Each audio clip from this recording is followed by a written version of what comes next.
It's the Fisherman's Catch Coaches Show on Eagle Country 103.9. Each week, we preview and review all the stories in Ilwaco High School athletics. Now let's take the field, tee up, hit the mat, and settle into the starting blocks for the Fisherman's Catch Coaches Show on Eagle Country 103.9. Welcome to the Fisherman's Catch on Eagle Country 103.9. It's brought to you each week in part by Taft Plumbing and Septic in Ocean Park. And it's a weekly chat show with Kevin McNulty, the Ilwaco High School Athletic Director, and he's also the head football coach here at Ilwaco High School, and we're talking all things Fisherman Fall sports right now. And so, Coach, we're already 3 games into the football season. Pretty crazy how fast that happened. And this latest game ended up being your second loss on the season, a tough night against a good Kalama football team. So why don't you start the show out here by just taking us through how this game played out? Well, Kalama is a good football team, and I happen to believe that we are. We're just not clicking right now. We have lots of guys that haven't played together a lot. We're making little tiny miscues that, of course, equate to big things on the field and the game time situation, and we just have to improve. I'm looking forward to this week. Kalama come out, gave us a couple different things. We didn't anticipate stuff we hadn't looked at on film, nor had we prepared for, and they ran a little bit of option. Anybody that's been around football knows that you have to play assignment football when you're playing against an option team. We didn't anticipate option. We hadn't observed option. They moved their best receiver, who's very fast, best athlete on the field. They moved him into a running back position, which he was an all-conference receiver last year at the 1A level. And the first 2 games he'd played receiver, and I'm assuming they just wanted to get more touches for the kid, and it paid off. It definitely gave us something to look at differently. We started 5 sophomores on defense. It was a learning experience. We had opportunities early in the game. We had a couple turnovers, and they ended up both being scores for Kalama. So that was, in essence, the game. You know, we had too many turnovers, too many miscues, and like I say, we had opportunities to score, and it just didn't happen. Wide open pass that ended up the defender was trying to chase down our receiver, running with his back to the ball, and it just happened to ricochet off his arm and right over the receiver, and the defensive back actually caught it in the end zone. One of those plays that you'll watch on a highlight reel. It was unpredictable. Big plays being called back. We just missed opportunities. And offensively, I think the first 3 games here, we knew that week 2 and week 3 were going to be good challenges. They were. Kalama come in 0-2, not indicative of the opponent, knowing full well that they lost to the number 1 ranked team in the state. They also lost to Woodland, who's a couple classifications up in size, who's doing quite well at the 2A level. And so that's who Kalama played, and they had a little more than we were prepared for, quite frankly. Offensively, we weren't clicking. Our line was not sustaining blocks at all or even getting a piece of the guy in the first half.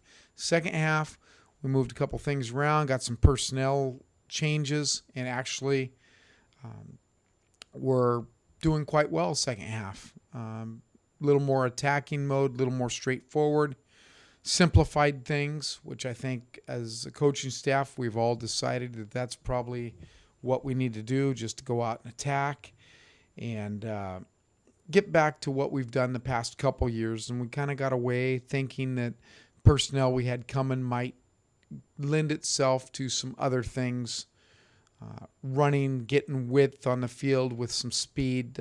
Some of that speed's been injured.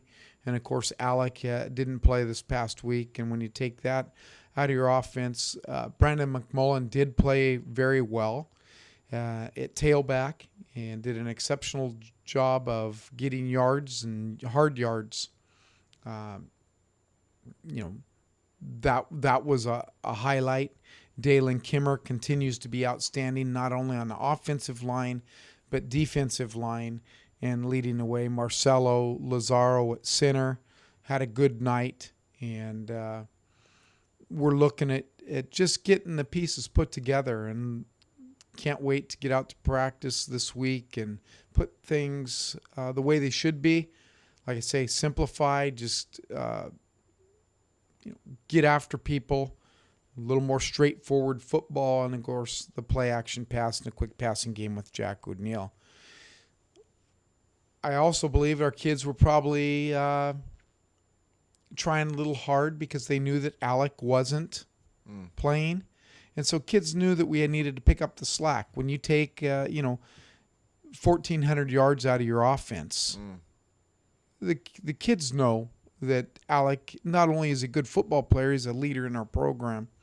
And Jack O'Neill, early on, we threw a pick the second play of the game, and it was just Jack was trying to make something happen. And he's got a little of that Brett Favre in him where he's going to sling the ball. And, don't want to necessarily take that away from him. It ended up paying off later in the game. And he's just a competitor. That's the word that I think sums him up the best. Defensively, the option gave us some fits early on, especially with our outside backers and their discipline or lack thereof, and not going to their assignment. And they were able to get some plays, and of course they get the speedster out in open field, and as Katie bar the door, he can cut and he can outrun us, and it paid off for them.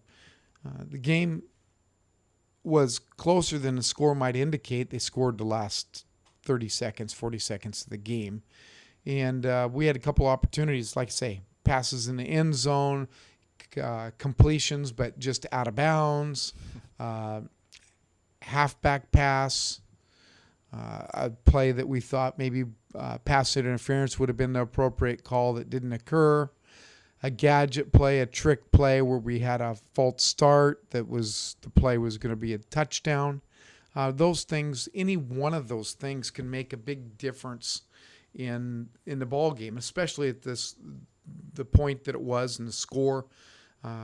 Might have got a little momentum clicking for us, but I was happy, and we are hanging our hat on the second half and what we did well.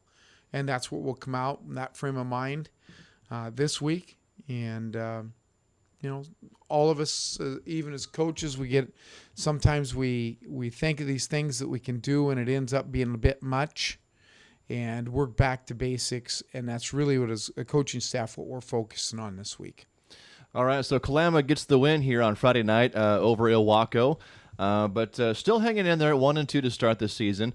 And we'll get some more thoughts on this game and then look ahead to next week's opponent when we come back here on the Fisherman's Catch, brought to you in part each week by Tap Plumbing and Septic in Ocean Park. It's the Fisherman's Catch with Kevin McNulty on Eagle Country 103.9.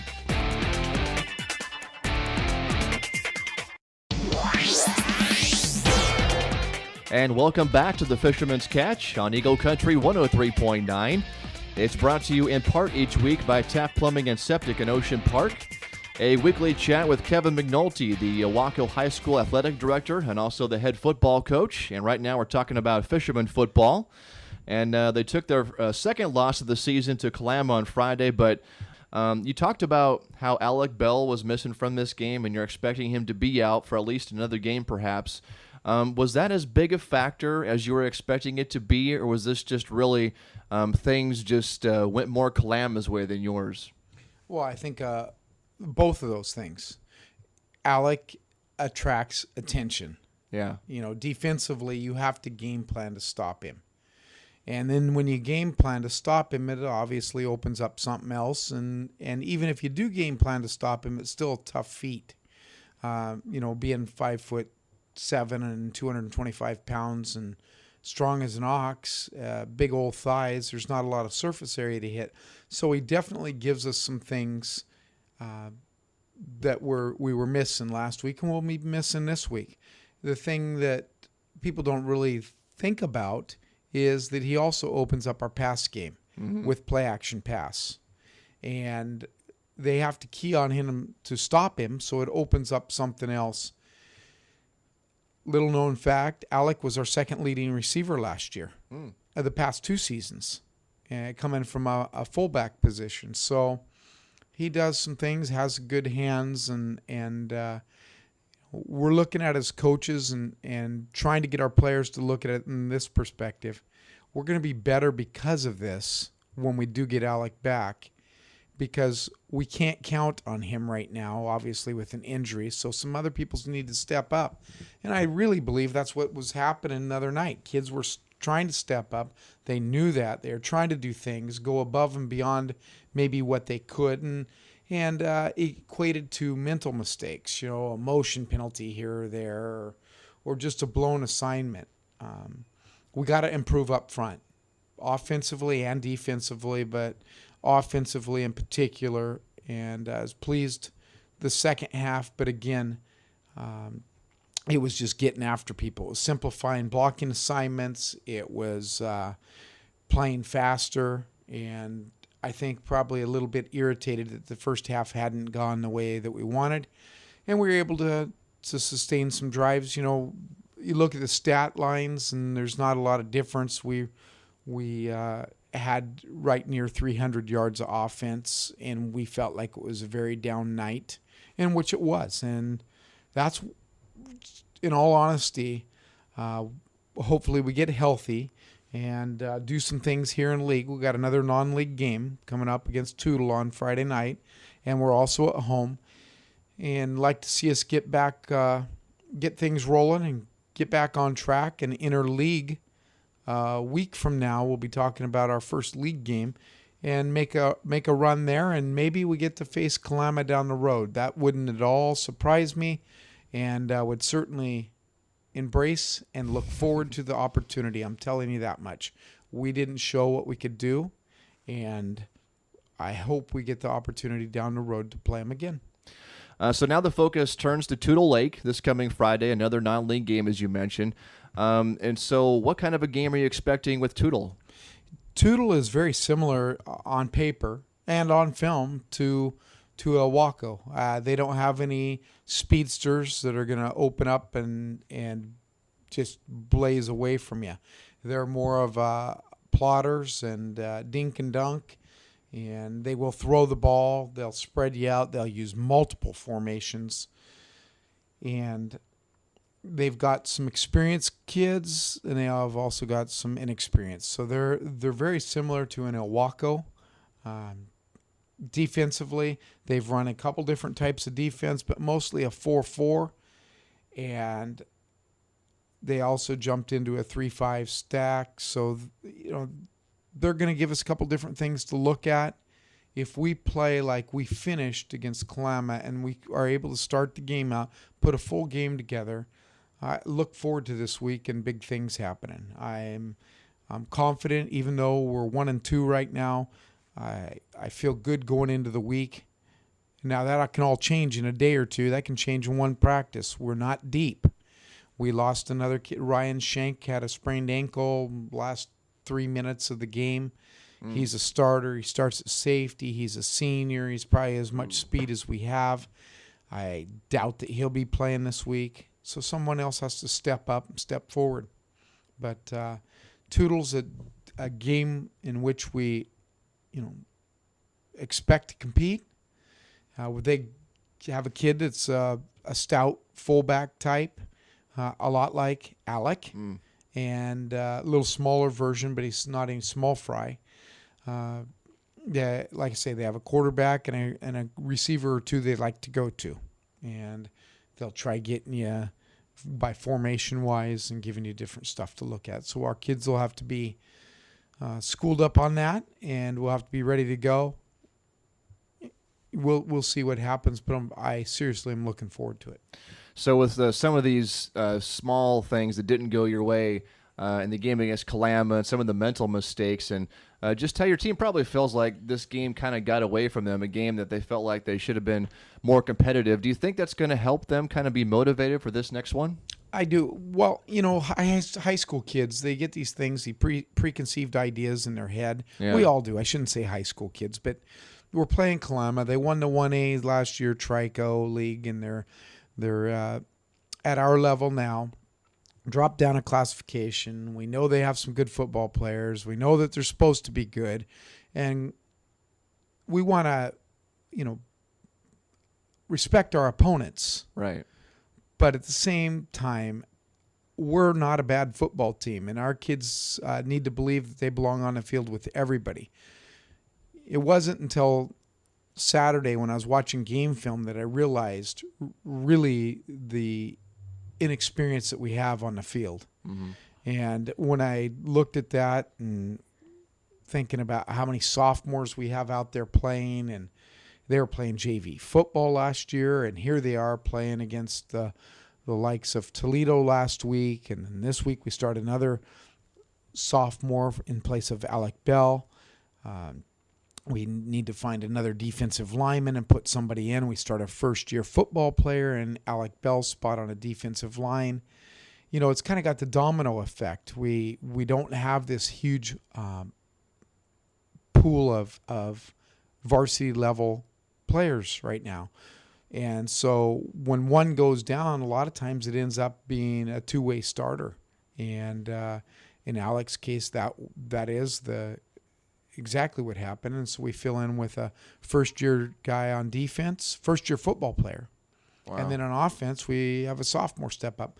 So they gained experience. That's the bright side. We become deeper because of it. If you can look at it in that perspective, it's difficult when you're in the heat of the battle and you want to compete and you want to win, and you're watching and seeing what's happening, and there's mistakes being made, and if they weren't made, you'd possibly be right there with them, and that's a tough pill to swallow. So Friday night, I think our kids walked off when it was all said and done and said, we could have. Well, it's a little late then, but we could have. We made some blunders that cost us dearly. Yeah. And now they have a chance to kind of get it right this coming Friday against another good opponent in Tudor Lake. Final football thoughts here before we move on to volleyball and cross country next on the Fisherman's Catch, brought to you in part each week by Taft Plumbing and Septic in Oceans Park. And we'll keep talking with the coach here about his football team next on the Fisherman's Catch on Eagle Country 103.9.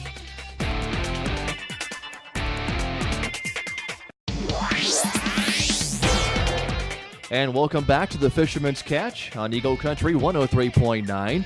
It's brought to you in part each week by Taft Plumbing and Septic in Ocean Park. Talking to Kevin McNulty, the Ilwaco High School Athletic Director, about the Fisherman fall sports schedule. And we've been talking about the football team. They're 1-2 so far this season, and they've got their next game coming up this Friday against Tudor Lake. 3 games in the books now for you, Coach. Each game has been kind of different for you as far as the opponent goes and what they bring, but what have you learned about your team 3 games in? Well, in some cases, we learned that we're trying to put a square peg in a round hole. Personnel-wise, I think that you go in with an idea for the season and then moving personnel and getting them put in the right spot. I think we've arrived at that spot. As we shared this week at practice, we're still in first place, and that's a good feeling. Yeah. We're 0-0 in league just like everyone else. This is all practice game, getting ready for the real portion of our season. So that's exactly how I feel, and we have one more game to get prepped, get ready for our league opener at South Bend. So looking forward to that, and I'm looking forward to speaking with you next week about the positive outcome on Friday night. All right, so they're 3 games in and looking forward to their final non-league game coming up this Friday night. Let's get into the volleyball schedule now. They're 4 or 5 games in now, and they've got at least a couple of wins, so it sounds like they're off to a pretty decent start. We're sitting even. We're 2-2, and we have 2 matches this week, so that'll tell us a little bit more. We play Toledo, and then we play Oakville tomorrow on Thursday, and actually have kind of a unique situation tomorrow because a lot of the teams don't have a JV team. So on the way up, we're stopping at Montesano. Our JVs are going to unload, play Montesano JVs, load back up on the bus, and then head to Oakville and play their varsity. So good opportunity. We did get a win last week at home. We had 2 matches last week at home. We played Willapa Valley. We lost 3 games to 2, and that was a long night. I mean, it was back and forth and back and forth. Valley had won the first one. We won the next 2, and that's kind of how that went. Tohola on Thursday night, much shorter game. We started out with Tohola, went on about an 8-point run, and thought, what in the world is going on? We should be competing, and all of a sudden our girls woke up, and we had some great play, led by Madeline Jacobson and Evie McMullen. They did a nice job, and we ended up winning 3-0. We played at the North Beach tournament this past weekend. Had a couple kids missing, 3, I believe, one's out sick, and etc. And so some other people got to step in, much like we were talking in football, and get some experience. We're in the games. We didn't win the games. We have another tournament this Saturday at Raymond. So we have a lot of volleyball coming up this week with 2 games, and then the Saturday tournament again at Raymond. So that's kind of how volleyball looks. Okay, and then, of course, the cross-country team has got at least a couple of events under their belt. How are they doing? You know, they ran this past weekend at Seaside at Camp Riley, at three-course challenge, and we had some kids do well. As a boys team in a small school division, we finished 7th, and the girls' small school division, we finished 3rd. Outstanding meet for our kids, although it was a little bit wet, the coach said, and I was sitting inside watching game film on Saturday, so I didn't get to experience the rain coming down, but our runners did. I got to see some pictures, and we have a couple meets coming up this week, and so yeah, they're getting experience and getting a running in. So the football team's got Tootle Lake coming up this Friday, and then volleyball and cross-country teams are going to be busy as well. And that's pretty much going to wrap it up for this week on the Fisherman's Catch, brought to you in part each week by Taft Plumbing and Septic in Ocean Park. And we'll talk some more fisherman football and volleyball and cross-country next Wednesday night here on Eagle Country 103.9. This has been the Fisherman's Catch Coaches Show on Eagle Country 103.9. Join us each week during the school year at 6 p.m. Wednesdays as we take a closer look at Ilwaco High School athletics on Eagle Country 103.9.